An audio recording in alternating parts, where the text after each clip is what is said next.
तो बच्चों हम पढ़ रहे थे टाइप ऑफ द रिएक्शन। तो टाइप ऑफ रिएक्शन में सबसे फर्स्ट में हम पढ़ेंगे कॉम्बिनेशन रिएक्शन। तो बच्चों कॉम्बिनेशन रिएक्शन में क्या होता है, कॉम्बिनेशन देखो नाम से ही समझ आ रहा है, कॉम्बिनेशन मतलब कुछ भी चीज़ इसमें कंबाइन होगी। ठीक है, तो इसमें जैसे कि हमने लिया A plus B and formation of A B. So combination में क्या होता है, हम दो चीज़ें लेंगे या दो से ज़्यादा चीज़ें लेंगे और हमें पर्टिकुलरली एक चीज़ मिलेगी, उसको हम बोलते हैं कॉम्बिनेशन रिएक्शन। तो बच्चों जैसे कि हमने यहाँ दो चीज़ ली, ए ली बी ली, और हमारे पास क्या बना, ए बी बना। मतलब इसमें कितने भी रिएक्टेंट के साइड कितनी भी चीज़ें हो सकती है, प्रोडक्ट के साइड हमें एक चीज़ मिलेगी, इसको ही जनरली कॉम्बिनेशन रिएक्शन बोला जाता है। इसका जो एग्जांपल्स की बात करें, इनके जो एग्जांपल्स होते हैं बच्चों ये इंपॉर्टेंट होते हैं। टाइप ऑफ द रिएक्शन के एग्जांपल से बहुत क्वेश्चन पूछे जाते हैं, तो आप ध्यान से देखना। कॉम्बिनेशन रिएक्शन के एग्जांपल जैसे सबसे पहले हम पढ़ते हैं magnesium plus oxygen, it is gives to the MgO। Magnesium present in the solid form and oxygen present in the liquid form. तो बच्चों जो मैग्नीशियम ऑक्साइड हमें मिला, इसकी वाइट डेजलिंग फ्लेम आती है, वाइट डेजलिंग फ्लेम। तो बच्चों ये जो रिएक्शन होती है ना, तब ये रिएक्शन होती है तो बहुत ज़्यादा वाइट लाइट दिख, हमें एकदम से आंखों में बहुत ज़्यादा रोशनी दिखती है। तो पर्टिकुलरली इस रिएक्शन को तब लैब में किया जाता है तो यही बताया जाता है कि इस रिएक्शन को आंखों से दूर करना चाहिए, ताकि इसमें जो ब्राइट लाइट आई है उसका इम्पैक्ट हमारी आंखों पर ना पड़े। तो इसमें जो वाइट डेजलिंग फ्लेम आएंगी, बहुत ज़्यादा लाइट प्रोड्यूस होगी, तो इस रिएक्शन को करते समय हमें आंखों को दूर रखना चाहिए, ताकि हम अपने आईज को प्रोटेक्ट कर सकें। ठीक है बच्चों, अब इसमें हम दूसरा एग्जांपल पढ़ते हैं, जैसे कि कार्बन प्लस ऑक्सीजन की reaction, this gives to the CO2। और ये रिएक्शन कौन सी है, कंबशन रिएक्शन भी तो है, कंबशन रिएक्शन भी तो इसी टाइप की होती है। So this is also known as the combustion reaction. तो बच्चों कॉम्बिनेशन रिएक्शन में हमें दो या दो से ज़्यादा चीज़ें लेनी है और हमारे पास एक चीज़ ऑब्टेन हो जाएगी। जैसे यहाँ भी देखो, हमने कार्बन लिया और ऑक्सीजन लिया, दो चीज़ें ली और हमारे पास क्या मिले, एक चीज़ मिली। तो नाम से ही पता चल रहा है कॉम्बिनेशन का मतलब कंबाइन। ओके, बहुत सिंपल रिएक्शन है बच्चों, इजीली आप कवर अप कर लोगे। Second one is the decomposition. Decomposition का मतलब होता है टूटना, टूट जाना। मतलब just it is the vice versa of the combination reaction. मतलब इसमें हम यहाँ पे एक चीज लेंगे और यहाँ पे हमारे पास वो टूट जाएगी डिफरेंट डिफरेंट प्रोडक्ट में। डिकम्पोजिशन में क्या होता है, कॉम्बिनेशन में क्या था, हमने एक से ज्यादा ली, एक मिल गई। डिकम्पोजिशन में एक लेंगे और हमारे पास एक से ज्यादा मिल जाएंगे। जैसे कि बच्चों जो डिकम्पोजिशन रिएक्शन होती है, बेसिकली हम इसको तीन टाइप से स्टडी करते हैं। फर्स्ट वन इज द, हमारे पास सबसे पहले होती है thermal. Second one is the electrolytic and third one is photochemical. तो इनका मतलब क्या हुआ कि जो थर्मल है, कोई भी डिकम्पोजिशन रिएक्शन तब हीट के प्रेजेंस में होगी, उसको बोलेंगे थर्मल डिकम्पोजिशन रिएक्शन। इलेक्ट्रोलिटिक कब होगी, तब हम इसको इलेक्ट्रिसिटी देंगे और तब ये रिएक्शन होगी, इसको बोलेंगे electrolytic decomposition reaction. Third one is photochemical, तब हम सनलाइट के प्रेजेंस में रिएक्शन कराएंगे तो उसको बोलेंगे फोटोकेमिकल डिकम्पोजिशन रिएक्शन। जैसे बच्चों थर्मल के एग्जांपल्स बताती हूँ। थर्मल के एग्जांपल देखते हैं हम एग्जांपल्स। तो सबसे पहले लेते हैं फेरस सल्फेट, इसको हम हीट देंगे तो हमारे पास क्या बनेगा, Fe2O3 plus SO2 plus SO3, इसको हम बैलेंस कर लेंगे। तो इसमें बच्चों जो फेरस सल्फेट होता है ये हमारे पास ग्रीन कलर का होता है, और जो हमारे पास Fe2O3 होता है ये ब्राउन कलर का होता है। इस रिएक्शन में क्या हुआ, हमने हीट दी, हीट के प्रेजेंस में हमारे पास रिएक्शन हुई, एक लिया, रिएक्टेंट तो एक ही है ना बच्चों, क्वांटिटी वो अमाउंट देखो ना, एक है और डिफरेंट डिफरेंट प्रोडक्ट मिल गए। So this is known as the decomposition reaction, और हीट के प्रेजेंस में हो रही है तो थर्मल डिकम्पोजिशन रिएक्शन। इसी का ही दूसरा एग्जांपल देखेंगे बच्चों, जैसे हमने ले लिया CaCO3, हीट के प्रेजेंस में इसका ब्रेकडाउन कराया तो ये CaO प्लस CO2 में ब्रेकडाउन हो गया। CaCO3 होती है, इसको बच्चों बोलते हैं हम लाइमस्टोन, और CaO को बोलते हैं क्विक लाइन। ठीक है, इसी में ये बहुत बार क्वेश्चन पूछा जाता है आपके बोर्ड एग्जाम में भी, इनके कलर के बेसिस पे कि ग्रीन कलर का है, हीट करने के बाद इसमें हमें कुछ सब्सटेंस मिला जो कि ब्राउन कलर का मिला है, उस वो क्या है। तो ब्राउन कलर का मिला है, क्या मिला है हमारे पास, Fe2O3 मिला है। ठीक है, इसी में एक इम्पोर्टेंट रिएक्शन एक और होती है लेड नाइट्रेट की, वो भी देखो ये बता देती हूँ। लेड नाइट्रेट की रिएक्शन होती है PbNO3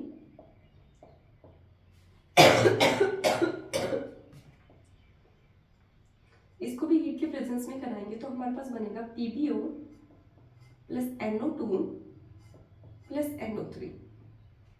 सो बच्चों, डिकम्पोजिशन रिएक्शन में बेसिकली हमें यही देखना है कि हम लेंगे एक चीज और हमारे पास प्रोडक्ट में डिफरेंट डिफरेंट प्रोडक्ट मिलेगा।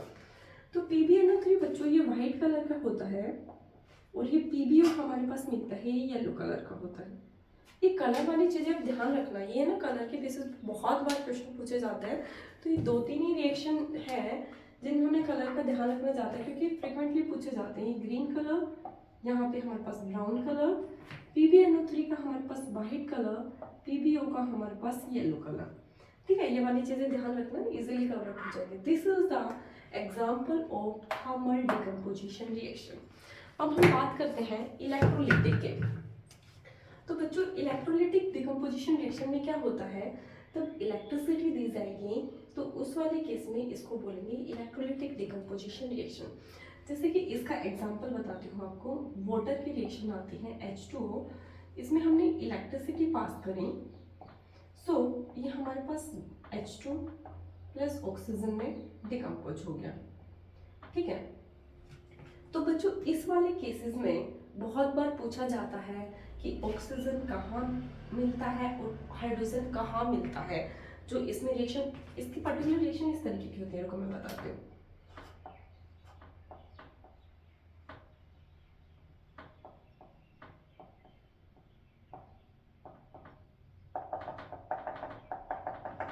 तो बच्चों इसकी एक ट्रिक होती है जिसे हम याद रखेंगे।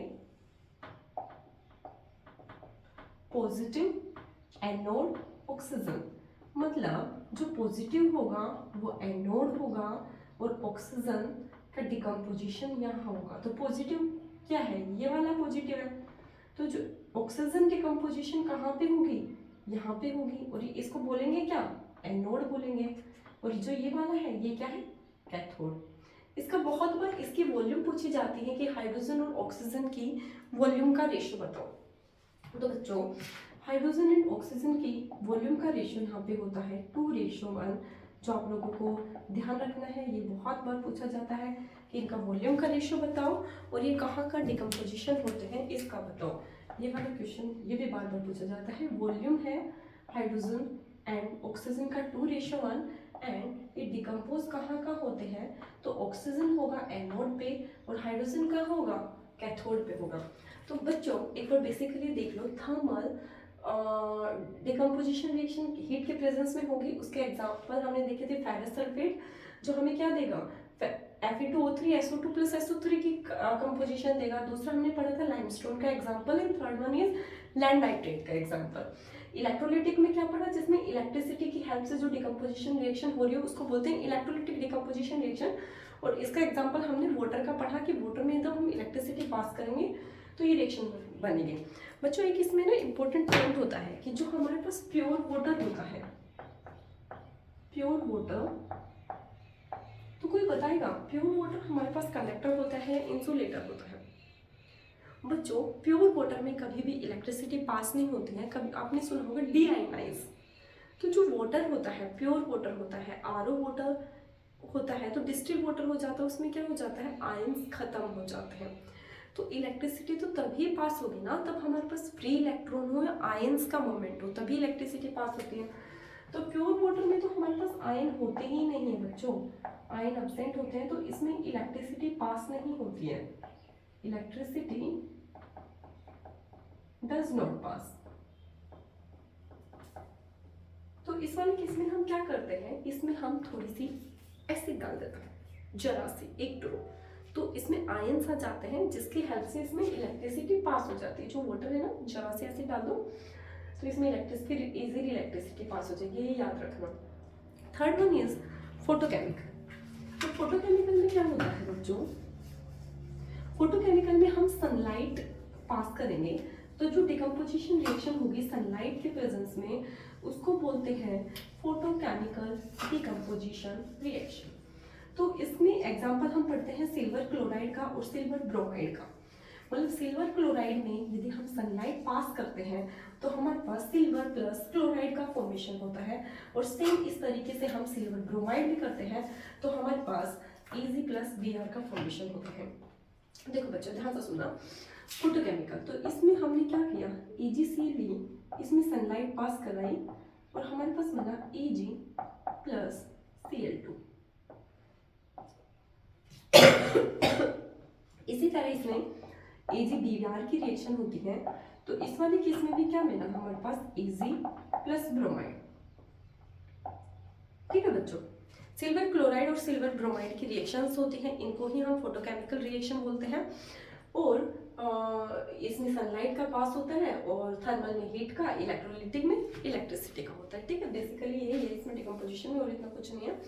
अब हम पढ़ेंगे डिस्प्लेसमेंट रिएक्शन और डबल डिस्प्लेसमेंट रिएक्शन।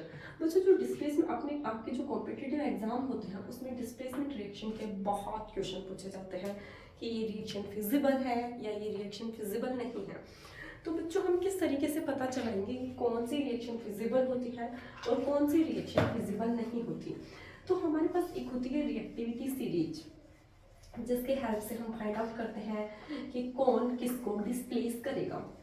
मतलब जो रिएक्टिविटी सीरीज में जो ऊपर आएंगे वो नीचे वालों को डिस्प्लेस कर सकते हैं। मतलब जो पावरफुल होगा वही तो डिस्प्लेस करेगा, जो मोटा आदमी होगा वही तो पतले आदमी को धक्का मार देगा, पतला आदमी मोटे आदमी को थोड़ी धक्का मार देगा।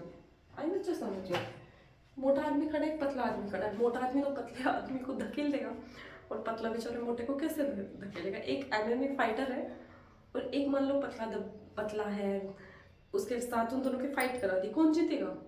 ऑब्वियसली MMA फाइटर ही तो जीतेगा। पतले को तो वो एक हाथ से उड़ा देगा, फूंक मार देगा, उड़ जाएगा।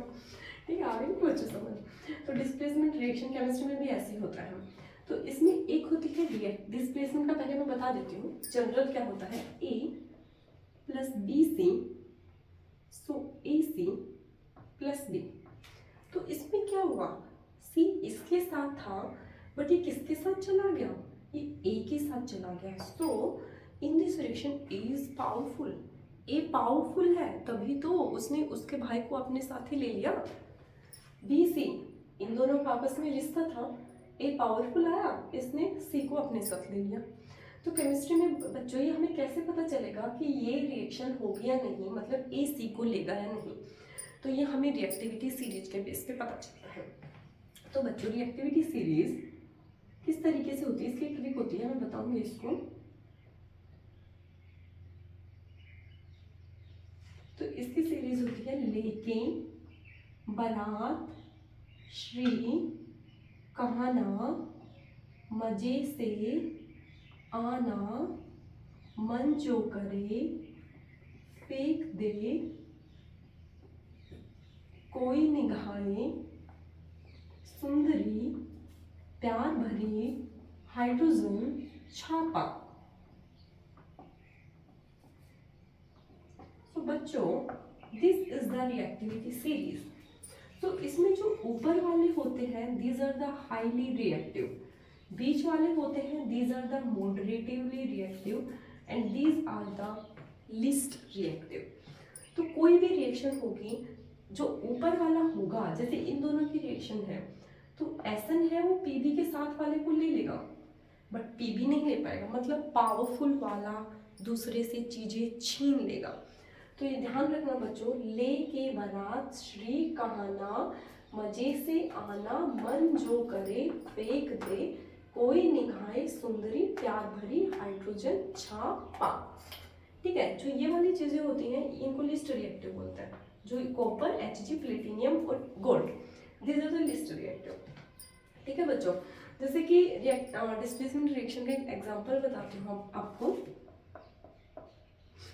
जैसे कि कॉपर प्लस जिंक सल्फेट आपको ये बताएगा ये रिएक्शन होगी या नहीं होगी, मतलब कॉपर सल्फेट को लेगा या नहीं लेगा, बताओ बच्चों। जिंक देखो कहाँ पर है, इस वाले में जिंक हमारे पास यहाँ है, और कॉपर हमारे पास कहाँ है, कॉपर हमारे पास यहाँ है। तो ये रिएक्शन तो तब होगी ना तब CuSO4 आ जाए। तो ये तो पतला आदमी है, ये सल्फेट को कैसे लेगा, नहीं ले पाएगा ना। सो ये रिएक्शन नहीं होगी, बल्कि ये इस टाइप से रिएक्शन होती CuSO4 प्लस जिंक, तो इजीली रिएक्शन हो जाती है और हमारे पास बन जाता ZnSO4 प्लस कॉपर। सो आप फाइंड आउट कर लोगे, आपके पास बहुत ओलंपियाड में बहुत क्वेश्चन पूछे जाते हैं ये वाली रिएक्शन होगी या नहीं होगी। तो बेसिकली रिएक्टिविटी सीरीज याद रखना, आपको इजीली क्वेश्चन समझ आ जाएगा कि रिएक्शन होगी या नहीं होगी, ठीक है। अब बात करते हैं डबल डिस्प्लेसमेंट रिएक्शन की। एक बार दोबारा सुनो। ले के बारात श्री कहना मजे से आना, मन जो करे फेंक दे, कोई निगाहे सुंदरी प्यार भरी हाइड्रोजन छापा, ठीक है। अब बात करते हैं डबल डिस्प्लेसमेंट रिएक्शन की। डबल डिस्प्लेसमेंट रिएक्शन में बच्चों क्या होता है, exchange of ion between reactant, exchange of ions between reactant, this is known as the double displacement reaction. जैसे कि बच्चों जनरल एग्जांपल बताती हूँ, A positive B negative, C positive D negative, तो इसमें क्या बन जाएगा AD प्लस BC। इसमें क्या होगा, दोनों ही एक दूसरे को डिस्प्लेस कर लेते हैं, A ने D ले लिया और B ने C ले लिया, तो exchange of ion between the reactant is the double displacement reaction. बच्चों इसके एग्जांपल्स की बात करते हैं, तो इसका एग्जांपल है PbNO3 plus Ki, so formation of PbI plus KNO3, ठीक है। तो इस वाले केस में क्या हो जाएगा, लेड नाइट्रेट के पोटेशियम आयोडाइड के साथ रिएक्शन कराई तो हमारे पास लेड आयोडाइड मिल गया, और बच्चों जो हमारे पास ये लेड आयोडाइड मिलेगा इसकी PPT बनेगी, ठीक है। सो डबल डिस्प्लेसमेंट के काफी एग्जांपल्स ऐसे होते हैं जो प्रेसिपिटेशन रिएक्शन के भी एग्जांपल होते हैं। We don't say that all displacement reaction are precipitation reaction, but mostly double displacement reaction are the precipitation reaction, ठीक है बच्चों। प्रेसिपिटेशन रिएक्शन वो होती है जिसमें कोई भी रिएक्शन हो रही है और हमारे पास PPT का फॉर्मेशन होता है, उसको बोलते हैं डबल डिस्प्लेसमेंट रिएक्शन, ठीक है। अब इसमें छोटे छोटे दो टॉपिक बचे हैं। सबसे पहले है रिडॉक्स रिएक्शन, ध्यान से सुना, इससे भी बहुत क्वेश्चन पूछे जाते हैं रिडॉक्स रिएक्शन से, ध्यान से देखोगे समझ आ जाएगा, इतना कुछ नहीं है रिडॉक्स रिएक्शन में।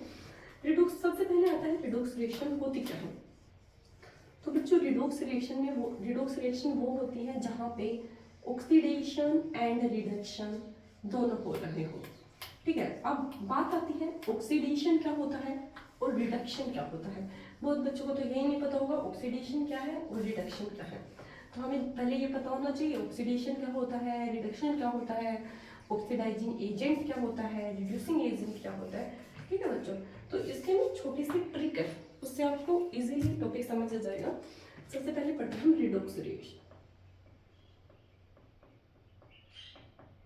तो बच्चों redox reaction are those reaction in which both oxidation and reduction take place, oxidation भी हो रहा हो और रिडक्शन भी हो रहा हो, उसको बोलते हैं रिडॉक्स रिएक्शन। अब बात करते हैं, ध्यान से सुनो बच्चों, बहुत इंपॉर्टेंट टॉपिक है, बहुत क्वेश्चन सॉल्व करा देगा आपके।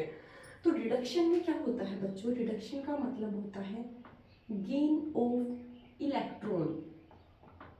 एक बार हमें ना ध्यान से सुनते जाना, सारे क्वेश्चन सॉल्व हो जाएंगे, गारंटेड है, एक भी क्वेश्चन नहीं बचेगा जो सॉल्व ना हो। इसमें होता है addition of hydrogen, removal of oxygen, और बच्चों जो ऑक्सीडेशन है इससे जस्ट अपोजिट कर दो,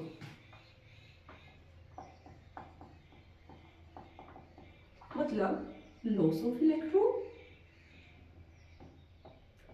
it is the addition of hydrogen, so it is the removal of hydrogen.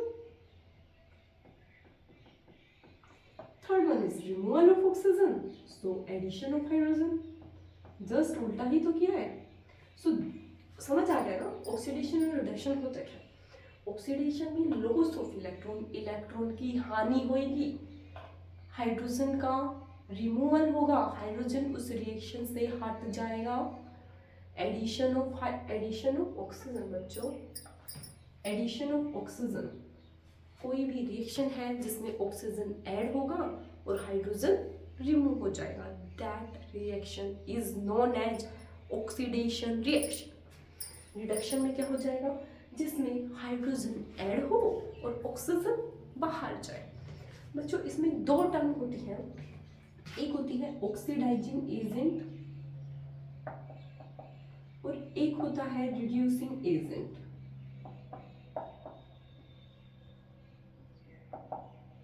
ये बहुत इंपॉर्टेंट है, ध्यान से समझना। Oxidising agent and reducing agent. बच्चों जो नाम है ना, जो नाम है इसे उल्टा कर दो। ऑक्सीडाइजिंग एजेंट, नाम में ऐसा लग रहा है ऑक्सीडेशन, इसको रिडक्शन कर दो। रिड्यूसिंग एजेंट, नाम से उल्टा कर दो, ऑक्सीडेशन।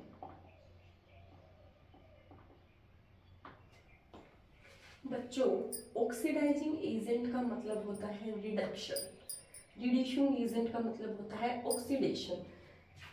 इसका मेन फंक्शन क्या है, दिस, इसका मेन फंक्शन क्या है, दिस। और रिडक्शन ऑक्सीडेशन तो आपको बता ही दिया होता क्या है। आप देख लेना, कोई भी रिएक्शन हो, इसमें रिडक्शन हो रहा है, ऑक्सीडेशन हो रहा है, आपको पता चल गया उसमें रिडक्शन हो रहा है। तो रिडक्शन हुआ तो कौन सा एजेंट होगा, उल्टा करना है अपन को। रिडक्शन हुआ, उल्टा करना है, ऑक्सीडाइजिंग एजेंट। कोई भी रिएक्शन हुई, देख लिया आपने, उसमें ऑक्सीडेशन हो रहा है। अब क्वेश्चन पूछा है ऑक्सीडाइजिंग एजेंट और रिड्यूसिंग एजेंट, आपको ये तो पता चल गया ऑक्सीडेशन हो रहा है। ऑक्सीडेशन किस कौन करता है, उल्टे वाला, रिड्यूसिंग एजेंट। इजीली बच्चों, तो ये चार्ट आप ध्यान रखना, इससे आपको इजीली समझ आ जाएगा। अभी एक एग्जांपल देती हूँ जिसकी हेल्प से आपको बहुत चीज़ें क्लियर हो जाएंगी।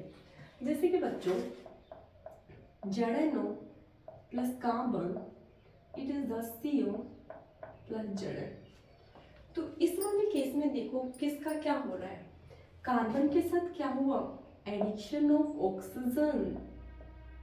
सो एडिशन ऑफ ऑक्सीजन किस में है, ऑक्सीडेशन में। ZnO में क्या हुआ, रिमूवल ऑफ ऑक्सीजन। तो रिमूवल ऑफ ऑक्सीजन किस में है, रिडक्शन में। तो इसका क्या हुआ, रिडक्शन। और एजेंट की बात करें, oxidation is the reducing agent and reduction is the oxidising agent. ये टेबल याद करना रखना, आपके बहुत सारे क्वेश्चन क्लियर हो जाएंगे। एक है CO प्लस हाइड्रोजन, इसमें कॉपर प्लस H2। ये क्या बना, इसमें बच्चों क्या हुआ, आप लोग ही बताओ क्या हुआ इस रिएक्शन में, oxygen remove, this is known as the reduction. Hydrogen, addition of hydrogen, this is known as oxidation. Clear ना, ये टेबल याद रखना, ये चीज़ें आपको क्लियर हो जाएंगी कि ऑक्सीडेशन क्या है, रिडक्शन क्या है, ऑक्सीडाइजिंग एजेंट क्या है, रिड्यूसिंग एजेंट क्या है। क्लियर ना, ठीक है। अब इसमें दो छोटे छोटे टॉपिक आते हैं, एक आता है कोरोजन का और एक आता है रेंसिडिटी का। तो बच्चों कोरोजन क्या होता है, कोरोजन होता है किसी भी मेटल का eaten up of the metal, metal का खा लेना by the help of the moisture, acid, water, जो मेटल को खा लेते हैं। जैसे आपने देखा होगा लोहे की जो रोड होती है, आप उसको ऐसे पटक दो बार, कुछ टाइम पे देखोगे उसके ऊपर ब्राउन ब्राउन लेयर आ जाती है, उसको क्या बोलते हैं, rust, that will be rust. तो उसी को ही हम कोरोजन कह रहे हैं। ध्यान से सुना, बहुत छोटा टॉपिक है, 2 मिनट में कवर हो जाएगा, कोरोजन एंड रेंसिडिटी। ठीक है, इजीली कवर अप होगा, ध्यान से देखना। आपने इतना हार्ड टॉपिक कर लिया, वो तो बहुत इजी है बच्चों, आपके डेली लाइफ से जुड़ा हुआ है। ठीक है, देखो कोरोजन, कोरोजन का मतलब होता है eaten up of the metal, eaten up of metal by the help of the moisture, acid, water, इनकी हेल्प से मेटल को खा लेना, तो उसको बोलते हैं कोरोजन। बच्चों आयरन के केस में भी कोरोजन होता है, सिल्वर के केस में भी कोरोजन होता है और कॉपर के केस में भी होता है। आयरन के केस में कोरोजन ब्राउन लेयर की डिपोजिशन हो जाती है, एजी में ब्लैक कलर की और कॉपर में ग्रीन कलर की। ये बेसिकली पूछा जाता है किन किन में कोरोजन हो जाता है। तो कोरोजन से हम प्रिवेंट कैसे कर सकते हैं? कोरोजन से हम प्रिवेंट, जैसे कि आपने देखे होंगे लोहे के रोड के जंग लग गया, तो उसको कैसे प्रिवेंट कर सकते हैं? बताओ। तो बच्चों पेंट कर दो उसके, by the help of the paint, by the help of the grease we prevent the corrosion. दूसरा पॉइंट होता है गैल्वेनाइजेशन। गैल्वेनाइजेशन का मतलब होता है बच्चों, इस पे उसकी जिंक की कोटिंग कर दो। मान लो हमने आयरन के ऊपर जिंक की कोटिंग कर दी, तो हम जिंक की कोटिंग कर देते हैं ना, उस प्रोसेस को बोलते हैं गैल्वेनाइजेशन प्रोसेस। तो इसमें कहीं भी मॉइस्चर एसिड ये अटैक करेंगे, तो सबसे पहले जिंक के ऊपर अटैक करेंगे, तो हमारे पास आयरन तो सेफ रह गया ना बच्चों।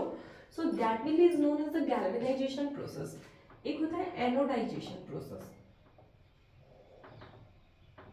एनोडाइजेशन में क्या होता है, उसी का जो भी हमारे पास मेटल है उसी का ही हम, जो मेटल हो गया एनोडाइजेशन में, हम एक एलॉय लेते हैं, उससे उसकी कवरिंग कर देते हैं। तो उस वाले केस में भी क्या होता है, किसी भी चीज़ के मान लो कवरिंग कर दिया अपने मेटल के ऊपर, तो कोई भी चीज़ अटैक करेगी तो पहले कवरिंग के ऊपर ही तो अटैक करेगी, मेन चीज़ तो हमारे पास सेफ रह जाएगी। So these are the some basic steps which help in prevent the corrosion. दूसरा टॉपिक होता है रेंसिडिटी। रेंसिडिटी का मतलब क्या होता है बच्चों, जिन चीज़ों में ऑयल है, फैट है, उनको यदि हम एयर के कांटेक्ट में छोड़ दिया तो उन चीज़ों में स्मेल आनी शुरू हो जाती है, मॉइस्चर उसको कैच कर लेता है, तो उसको बोलते हैं रेंसिडिटी। जैसे आपने देखा होगा चिप्स का पैकेट खुला छोड़ के 2 चिप्स खाई रख दो, अब देखोगे उसको कुछ घंटे बाद ही देख लेना चिप्स सबके सील जाएंगे, खाने में वो एक क्रिस्पीपन है वो खत्म हो जाएगा। So that is known as the rancidity. तो इस रेंसिडिटी को प्रिवेंट किस तरीके से किया जाता है, कोई बताएगा? जैसे चिप्स के पैकेट को किस तरीके से प्रिवेंट किया जाता है? आपने देखो दुकान में तो बहुत दिन से रखे रहते हैं, पर आप दुकान से खरीदते हो वैसे के वैसे रहते हैं, क्रिस्पीपन रहता है, तो उसमें ऐसा क्या डाल दिया गया कि उसमें रेंसिडिटी नहीं हुई? तो बच्चों उसमें क्या डाला गया, सबसे पहले उसमें फ्लश विद नाइट्रोजन।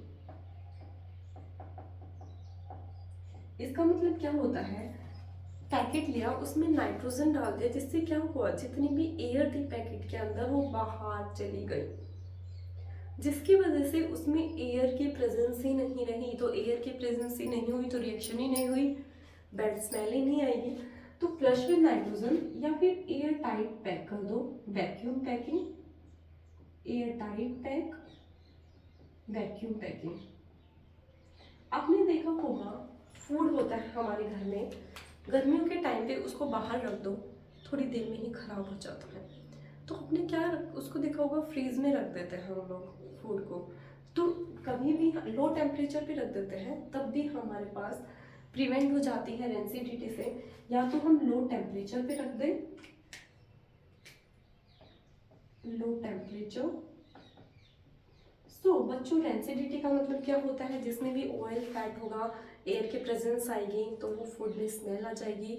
तो प्रिवेंट करने के लिए हम क्या कर देते हैं, या तो फ्लश विद नाइट्रोजन कर दो, या एयर टाइट पैक कर दो, या लो टेम्परेचर पे रख दो। बेसिकली काफ़ी स्टेप होते हैं, जनरल 3 ही स्टेप है जिसकी हेल्प से हम रेंसिडिटी को प्रिवेंट कर सकते हैं। ठीक है, ये आपका टॉपिक था chemical reaction and chemical equation chapter था। इसमें बेसिकली इन चीज़ों का हमें आइडिया होना चाहिए। These are the general concept of the chemical reaction and chemical equation. Okay, bachcho, thank you very much. Bye.